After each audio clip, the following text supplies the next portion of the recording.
예, 오늘 본문 우리 고린도전서 10장 우리 10절부터 11절 말씀을 중심으로 원망의 시험이라는 제목으로 우리 함께 은혜를 나누기를 원합니다.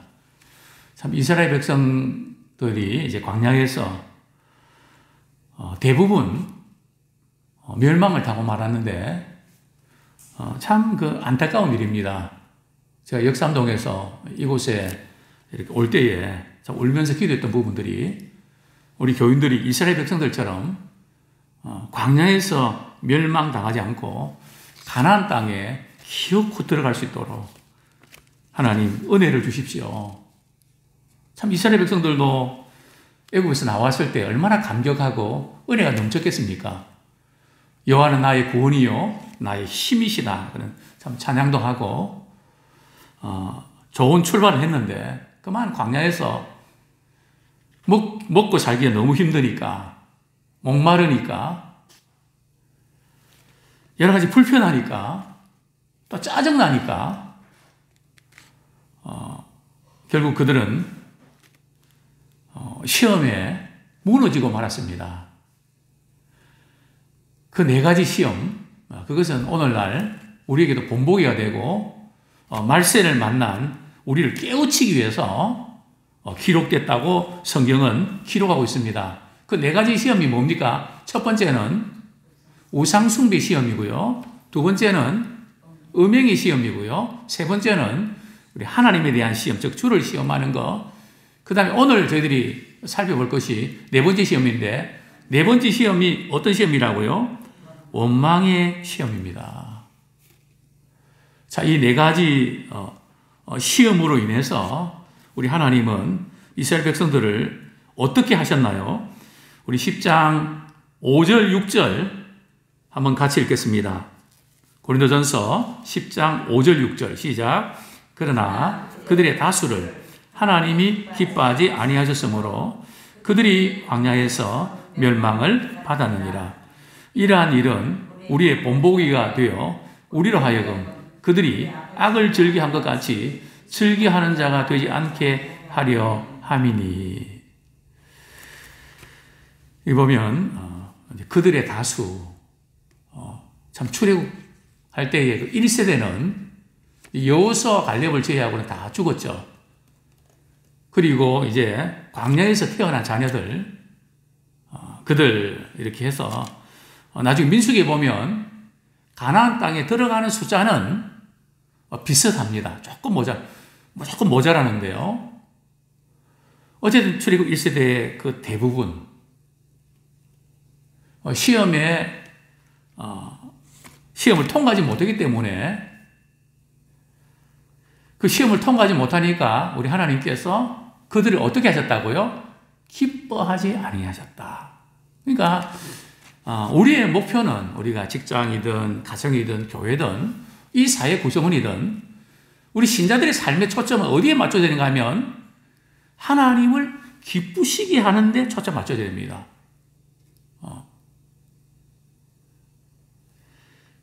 여기 실패하면 안 됩니다. 사람을 기쁘시게 하는 데는 성공했는데 하나님이 싫어하시면 진정한 실패입니다. 제일 중요한 것은 내가 이렇게 하면 참 하나님이 기뻐하실까. 항상 우리는 그 염두에 두면서 모든 생활에서 하나님이 기뻐하시는 그런 삶을 살아내기 원합니다. 하나님이 기뻐하지 아니하시면 그들이 광야에서 이제 멸망을 당하고 마는 참 그런 어려움을 겪게 되는데요. 오늘 특별히 저는 원망의 시험에 대해서 우리 함께 도전을 받기를 원합니다. 제가 다시 한번 우리 9절, 10절 읽어드리겠습니다. 그들 가운데 어떤 사람들이 주를 시험하다가 뱀에게 멸망하였나니 우리는 그들과 같이 시험하지 말자. 그들 가운데 어떤 사람들이 원망하다가 멸망시키는 자에게 멸망하였나니 너희는 그들과 같이 원망하지 말라. 자, 이 시험은 참 멸망과 연결되는데요.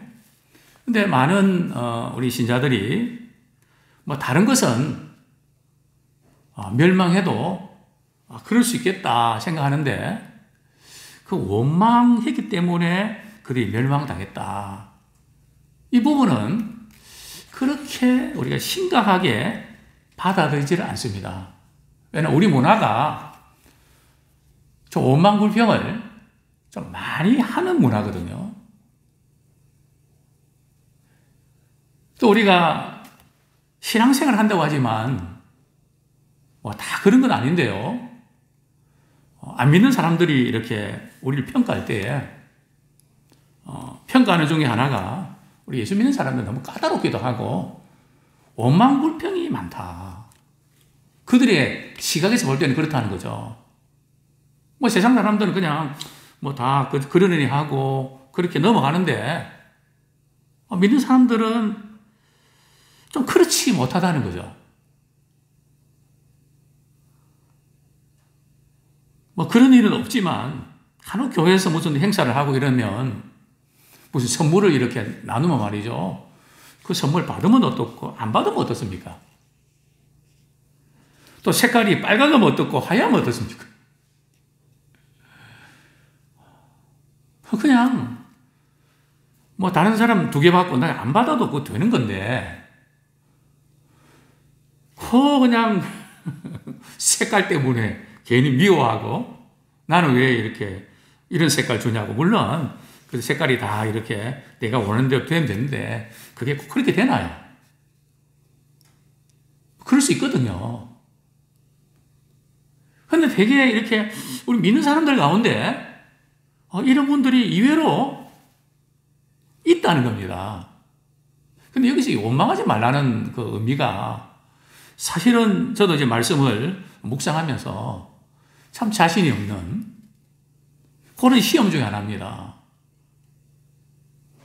따지기도 하고 때는 불평하기도 하고 그러면 이게 지금 이 원망하지 말라는 이런 의미가 그렇게 따진다면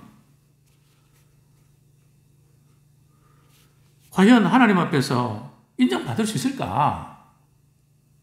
사실 자신이 없습니다. 지금 이스라엘 백성들이 원망 강야에서 이제 원망하다 멸망당했는데 이 원망의 의미가 뭘까요? 물론 이 원망의 의미는 우리 뭔지 잘 압니다. 못마땅해 하고 불평하고 심지어 미워하는 것. 그게 원망이거든요. 근데 성경적인 이제 의미에서는 조금 다릅니다. 그런 의미가 없는 건 아니지만 성경에서 말씀하고 있는 그런 원망의 개념은 우리가 이렇게 무슨 좀 마음에 안 들어 좀 짜증낸다든지 신경질 부린다든지 또 그렇게 싫은 소리 한다든지 그런 거. 성경이 말씀하고 있는 원망은 그런 종류의 원망은 아닙니다. 그럼 우리 그리스도인들은 감정이 없어야죠.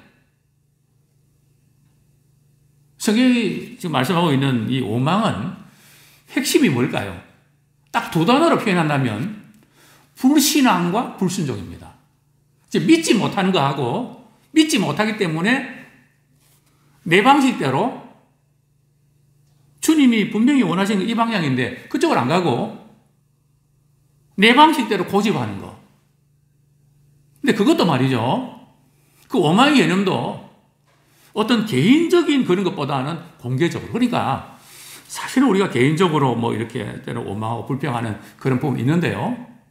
이 공동체 교회 안에서 이 원망하고 불평하는 것 사실은 그 죄가 엄청 큽니다. 왜냐하면 교회는 하나님의 집이잖아요. 믿음의 사람들이 모인 공동체잖아요. 그 안에서 우리가 원망하고 불평하는 것은 사실은 그걸 가볍게 받아들이면 안 된다는 거죠. 다시 말씀드리면 성경에서 말씀하고 있는 원망의 의미는 개인적인 의미라기보다는 공개적인 거라는 거죠. 공적인 의미가 강합니다. 그리고 2단어로 이렇게 요약한다면 첫 번째는 뭐라고요? 불신앙과 불신하는 것. 즉 하나님에 대해서 불신하는 것. 2번째는요. 불순종하는 거. 그러니까 이걸 우리가 한번 보면 진짜로 믿어지면 순종합니다.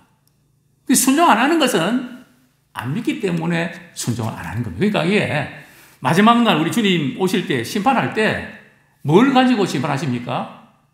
믿음이 있냐 없냐를 가지고 심판하시거든요. 뿐만 아니라 믿었으면 삶으로 주님이 기뻐하시는 뜻대로 살게 돼 있단 말이죠. 그러니까 엄밀한 면에서 나는 믿긴 믿는데 나는 순종하기 싫다. 그건 거짓말입니다. 믿어지면 순종을 하는 겁니다. 제가 참 감동적으로 제가 뭐 드라마를 보고 이런 건 아닌데 유튜브에 보면 허준을 이렇게 한 해씩 이렇게 보면서 좀 감동을 받고 도전받는 게 있습니다. 저는 영적으로 이렇게 허준이 말이죠. 참 사람들을 이렇게 고치는, 죽은 사람도 그냥 다 죽어가는 사람도 고쳐내는, 그래서 참 감동이 되어서 울고 말이죠. 그런 그 모습들이 참 나에게도 그런 어떤 사랑도 있어야 되고 눈물도 있어야 되고 그래 참 성도들이 그렇게 기뻐하는 모습을 보면 참 좋겠는데 이제 왕이 말이죠. 죽을 병에 걸렸습니다. 이제 약을 이렇게 준비를 해서 이제 왕 앞에 가지고 갑니다. 그 대신들이 이게 무슨 약인지 한번 체크를 했냐고.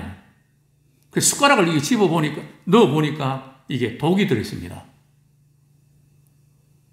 도대체 이게 어떻게 된 거냐고. 그랬더니 허준이 하는 말이 지금 왕의 병세는 이 극약을 쓰지 아니하면 고칠 수 없습니다. 그러니까 대신들이 무슨 소리 하냐고. 독약을 드시면 지금 돌아가시는데 한날에 흥망성쇠가 달려있는데 왕이시여 아니 되옵니다. 허준은 말이죠. 드셔야 됩니다. 그래야 고침받습니다. 막 여러 번 옥신각신하는데 말이죠. 왕이 드셨을까요? 안 드셨을까요? 사과를 말이죠. 들이키면서 드십니다. 나았을까요? 안 나았을까요? 나았습니다. 저는 그 광경 보면서 참 목회에 대해서 많은 생각을 합니다. 그 왕이 이 독약이 들었는데 말이죠. 죽느냐 사냐 하는 그런 가운데도 그동안 지켜왔던 허준의 인격과 그 사람 됨됨이를 뭐 했다고요? 믿었다는 거죠.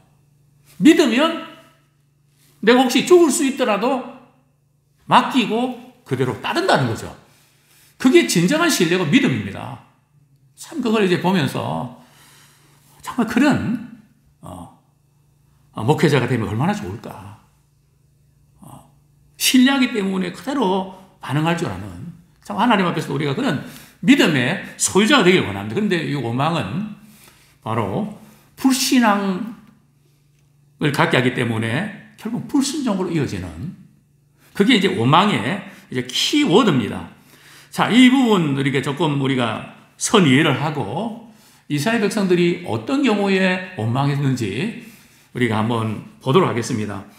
먼저 우리 출애굽기 14장 11절에 보면 원망이라는 단어는 안 나오지만 원망의 내용이 그대로 기록되어 있는데요.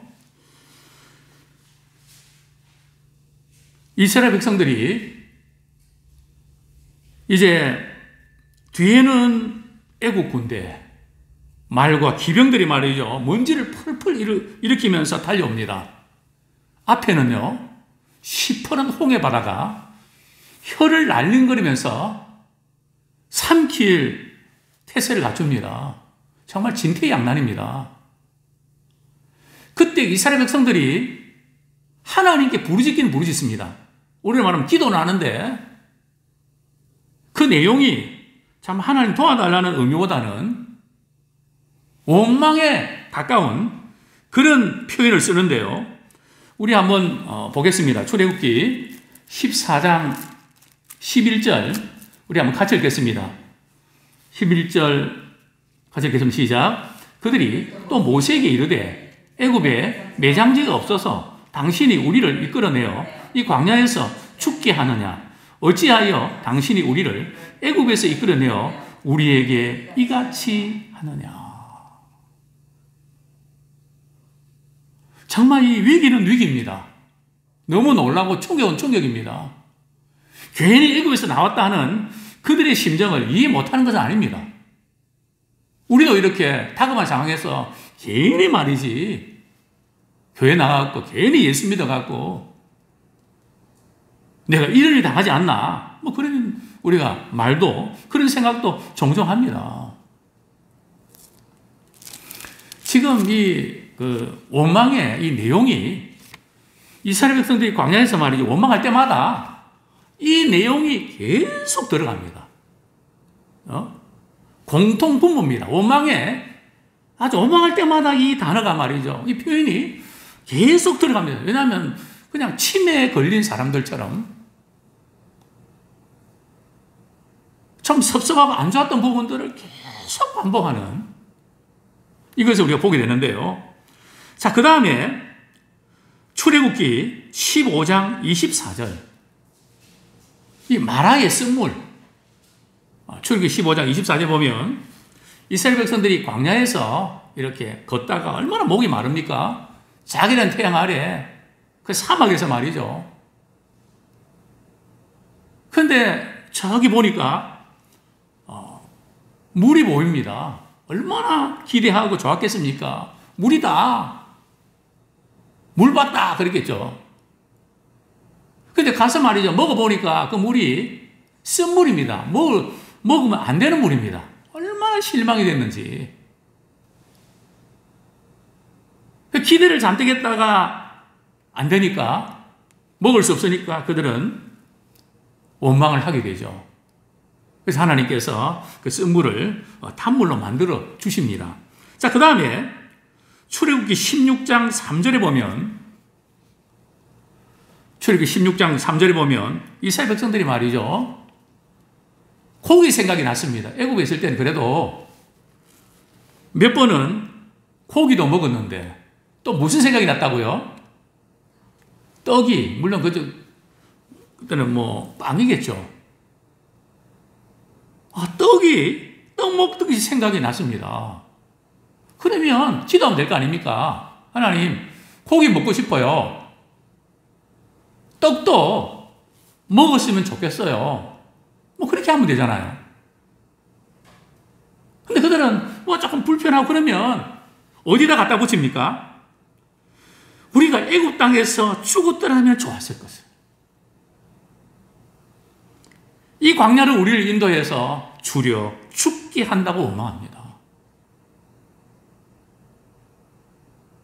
그래서 우리가 이제 우리 연세 드신 분들이 몸이 힘들고 이러면 이제 죽겠다. 빨리 죽어야 되는데 이 말 물론 연세 드셔서 몸이 아프면 충분히 이해는 되지만 우리 하나님이 들으실 때는 말이죠. 생명이 누구에 속해 있습니까? 하나님에 속해 있잖아요. 근데 아프고 이런 가운데 하나님 지켜주시고 그러는데 그냥 만약에 말이죠. 우리 라일이가 계속해서 할아버지 나 죽고 싶어. 할아버지 나 죽고 싶어. 자기가 먹고 싶고 있을 때마다 그렇게 한다면 정말 힘든 거죠. 잘 자라날 수 있도록 얼마나 신경을 쓰고 그러는데 이스라엘 백성들이 늘 그랬거든요. 그러면서 늘 애국 타령한단 말이죠. 애국에 있을 때 죽었으면 좋았을 것을. 그 다음에 출애굽기 17장 3절 아주 이 지금 원망하는 내용이 어떻게 녹음한 것 같습니다. 출애굽기 17장 3절 또 이제 이스라엘 백성들이 목이 말라서 말이죠. 모세를 원망합니다. 그러면서 하는 말이 당신이 어찌하여 우리를 애굽에서 인도하여 내어서 우리와 우리 자녀와 우리 가축이 목말라 죽게 하느냐? 왜 우리를 애굽에서 인도하여 내서 죽게 하느냐? 그 원망의 내용이 똑같죠, 그죠? 아주 레파토리가, 원망하는 분들은 레파토리가 비슷하다는 겁니다. 누구 탓을 하고, 하나님 탓을 하고,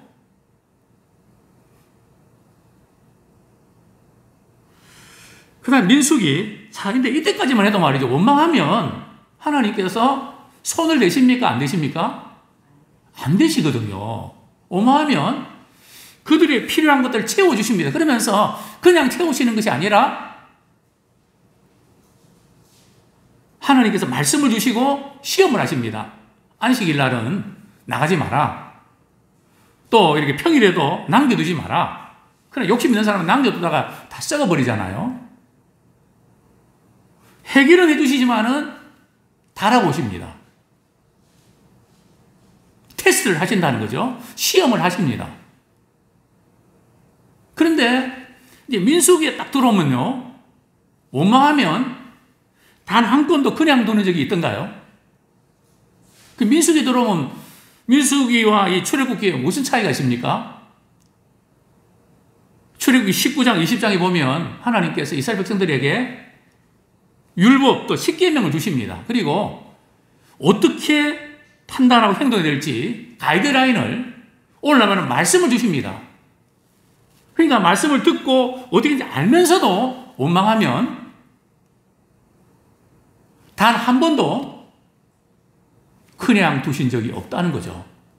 지금 민수기 지금 이후에 이렇게 그들이 또 여전히 원망하는데 한번 보도록 하겠습니다. 민수기 11장 1절. 이제는 원망하는데 그 말이 말이죠.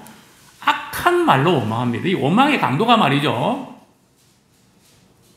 이제 좀 악한 말로 이제 원망을 하니까 하나님께서 불로 말이죠. 진영 끝을 사르십니다. 자, 그 다음에 두 번째, 민수기 14장 2절에 보면 말이죠. 우리가 잘 아는 가나안 정탐꾼 사건이죠. 10명의 정탐꾼들이 부정적인 보고를 하잖아요.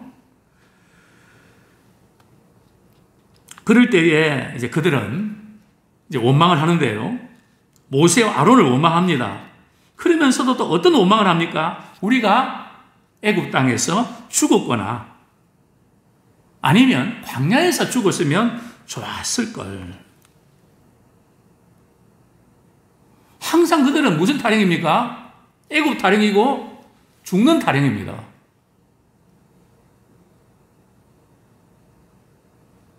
그들은 40년 동안 말이죠. 계속 이게 지금 레파토리를 계속 반복하고 있단 말이죠.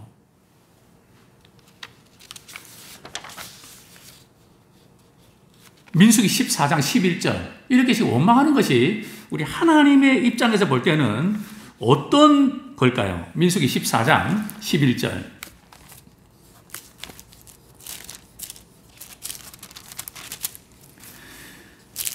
같이 한번 읽겠습니다. 시작. 여호와께서 모세에게 이르시되 이 백성이 어느 때까지 나를 멸시하겠느냐? 내가 그들 중에 많은 이적을 행하였으나 어느 때까지 나를 믿지 않겠느냐? 지금 이 원망의 핵심이 불신앙이라고 했죠. 그죠? 즉 원망하는 것은 하나님을 믿지 못해서 원망하는 것입니다. 하나님을 믿으면 어렵고 힘든 상황이 있어서 때로는 불편하고 고통스럽긴 합니다. 그러나 하나님께서 그동안 우리에게 어떻게 행하셨는가? 얼마나 많은 기적과 능력을 행하셨습니까? 우리는 하나님께서 그들에게 행했던 한 가지 기적만 봐도 말이죠. 대단할 텐데, 물론 우리도 많은 은혜와 능력을 체험했습니다. 그럼에도 불구하고 어려움이 생기면 하나님이 계시면 어떻게 이룰 수 있습니까? 하나님에 대한 믿음이 흔들립니다. 근데 우리 고린도서 10장에 보면 말이죠. 이스라엘 백성들이 원망하다가 멸망시키는 자들에게 멸망했다 그랬거든요. 멸망시키는 자가 누굽니까? 사단입니다. 사단이 에덴 동산에서 하와에게 의심의 가라지를 뿌렸습니다. 왜 하나님이 선악을 알게 하는 나무 열매를 먹지 말라고 그랬는지 아니? 그 선악을 알게 하는 나무 열매를 먹으면 하나님같이 될까봐 그래서 못 먹게 한 거라고. 뭘 심어줍니까? 하나님께 대한 불신을 심어줍니다. 그 불신을 믿어버린단 말이죠. 하나님의 말씀보다는 사단의 말을 더 믿어버린단 말이에요. 세상의 말을 더 믿어버린단 말이죠. 그러니까 어떻게 합니까? 선악을 알게 하는 나무 열매를 따먹죠. 따먹지 말라 그랬는데, 즉 불신앙은 뭐로 이어집니까? 불순종으로 이어집니다. 이게 바로 원망 때문에 생기는 결과입니다. 그래서 원망은 불신앙과 불순종인데요. 또한 이 원망은 어떤 의미가 있는가 하면 하나님을 멸시하는 겁니다. 하나님이니까 다 이해해 주시겠지. 우리 자꾸 이렇게 하나님을 이해의 대상으로 삼을 경향이 있는데, 물론 하나님께서 우리의 마음과 생각을 다 헤아리시는 분입니다. 그러나 우리는 하나님은 이해의 대상이 아니라 하나님 말씀하시면 우리는 순종해야 될 대상입니다. 자꾸 하나님을 이해시키려 하지 말고 그분의 말씀이면 우리가 이해가 되지 않아도 순종하는 자가 되기를 소원합니다. 자, 그 다음에 민수기 16장 41절에 보면 이제 고라와 다란과 아비람의 반역으로 인해서 말이죠. 이제 이 식구들이 말이죠. 생매장을 당하고 분향하던 250명이 이제 불사름을 당하게 됩니다.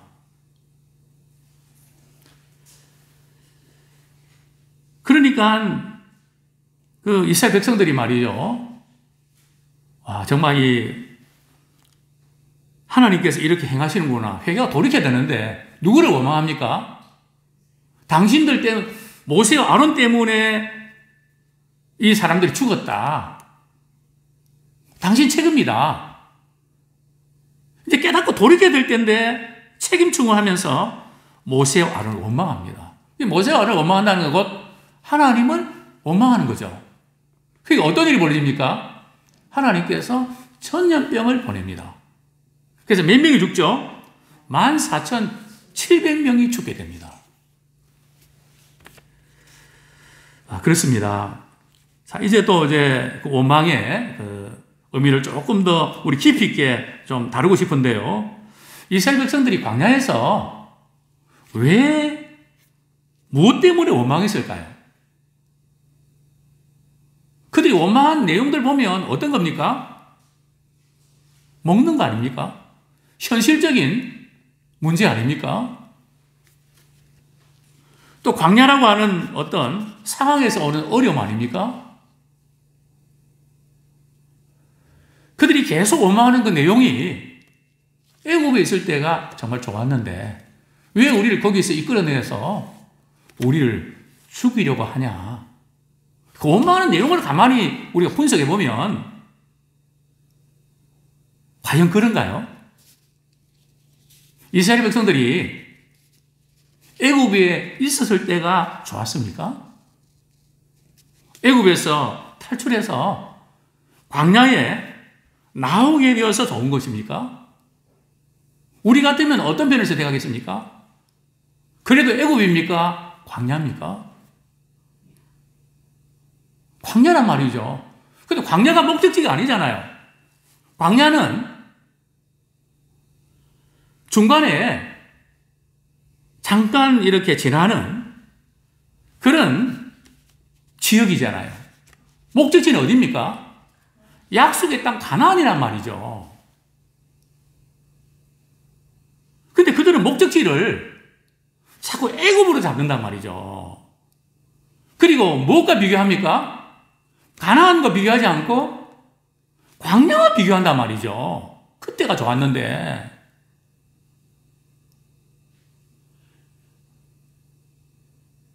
그래서 우리가 애굽에 있을 때가 좋았는데 이것은 일을 못하는 거 아니면 당장 불편하고 힘든 거 고기. 그런 일은 힘들고 몸은 힘들지만 그래도 꼬박꼬박 고기도 나오고 떡도 먹었잖아요. 그거는 맞아요. 그러나 광야에 나와서 말이죠. 그들이 누리는 뭐가 있습니까? 자유가 있잖아요. 그 주어진 스케줄 속에서 말이죠. 몸이 아파도 일하러 나가야 되고. 그래서 저는 금요일만 되면 말이죠. 우리 예준이 또 예찬이 표정이 다릅니다. 우리 아이들도요. 너무너무 좋아합니다. 예찬이 말로는 주말이 그렇게 좋대요. 충분히 이해합니다. 정말 그들이 누리는 자유, 또 가나안을 들어간다는 그 약속, 기대. 그들이 왜 애굽이 좋았다고 이야기합니까? 그리고 하나님께서 이스라엘 백성들 말이죠. 애굽에서 이끌어내어서 광야에서 죽이려고 한 게 말씀입니까? 틀립니까? 아닙니다. 하나님은 그들에게 약속된 가나안에 축복을 주기 원하셨습니다. 그러나 하나님은 골탕 먹이고 자기들을 힘들게 하고 죽이려고 이곳에 보냈다고 이렇게 억지를 부리고 하나님께 모든 책임을 다 전가시켜버린 겁니다. 이게 불신앙이죠. 또 무엇보다도 하나님께서 과거에 베푸신 그 은혜를 말이죠. 그들은 망각해버리고 현실의 어려움 때문에 뒤집어버린단 말이죠. 우리 한번 따라하시겠습니다. 은혜를 뒤집지 말자. 우리는 조금 마음에 안 들면 과거에 그렇게 좋았던 것까지 다 뒤집어갖고 말이죠. 그게 정말 안 좋습니다. 우리 현실이 어렵고 힘들수록 이전에 하나님 베푸신 은혜를 가지고 장래도 하나님이 어떻게 인도하실지 신뢰하면서 감사하면서 믿음을 나가기 원합니다. 근데 이거를 뒤집어 버리니까. 제가 어제 우리 아이들과 이렇게 교회에서 대화를 나누면서 또 저희 집에서도 저희 집사람이 아이들한테 그런 이야기를 하더라고요. 부모님의 말씀에 순종을 안 하면 우리 하나님께서 어떻게 하라고 하시는지 아니? 그러면서 이제 애들이 대답을 못하니까 죽이라고 했어. 돌로 치라고 했어. 그러니까 예준이가 하는 말이 아무리 그래도 그거 너무 심한 거 아니에요? 너무 심한 거 아니에요? 사실은 우리가 들을 때 좀 심한 것 같아요. 그죠? 근데 하나님께서 왜 그렇게 방조하셨을까요? 우리 하나님께서는 부모님의 은혜를 통해서 그 하나님의 그 은혜를 또 깨닫게 하시는 그런 도구로도 사용하십니다. 그러니까 사람이 뭐 좀 부족하고 그래도 은혜를 모르면 사람도 아니다. 제일 이제 문제가 은혜를 기억하는 사람이 있고 은혜를 모르는 사람이 있거든요. 아무리 은혜를 받아도 그 은혜인 줄 모르고 오히려 그것을 뒤집어 갖고 말이죠. 그 부분을 우리 하나님께서는 가장 싫어하십니다. 그러니까 이 성경의 4가지 시험 가운데 어떻게 보면 가장 무서운 죄가 뭔가 하면 원망의 시험입니다.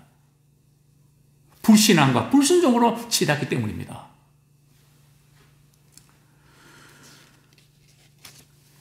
그들은 이 만나도 하찮은 식물이라고, 우리 그래서 싫다고. 사람이 참 어떤 눈으로 보는 것에 따라 달라지죠. 자기가 중심이 되면 그렇게 보입니다. 그러나 욥처럼 모든 것 하나님이 주관하시고 그분이 인도하신다. 주신 분도 그분이시고 취하는 분도 그분이시다. 그렇게 생각할 때는 현재 어려움과 고통도 하나님이 내게 주신 교훈의 기회로 삼는, 또 그 은혜에 대해서 감사할 줄 아는, 그것이 가장 중요합니다. 그렇습니다. 우리는 은혜에 대해서 침해 걸리면 안 됩니다. 그래서 하나님께서 우리가 은혜를 늘 기억하기 위해서 우리에게 말씀하신 게 뭔가 하면 범사에 감사하라. 감사는 하나님을 신뢰하는 훈련입니다. 또 감사는 하나님을 신뢰하는 가운데 그분의 말씀에 순종하는 힘을 또 얻게 해주십니다. 아무쪼록 우리의 남은 삶이 때로는 우리 약해서 짜증도 부리고 화도 내고 실수할 때도 있습니다. 그러나 아무리 그런 마음과 또 그런 실수를 한다 할지라도 두 가지, 우리 하나님을 불신앙의 자리에 들어가지 않기 원합니다. 이해할 수 없어도 하나님을 신뢰합니다. 그리고 주님의 말씀이면 제가 그렇게 하겠습니다. 이 중심 붙잡고 주님 앞에 서는 그날까지 승리하는 우리 모두가 되기를 축원합니다.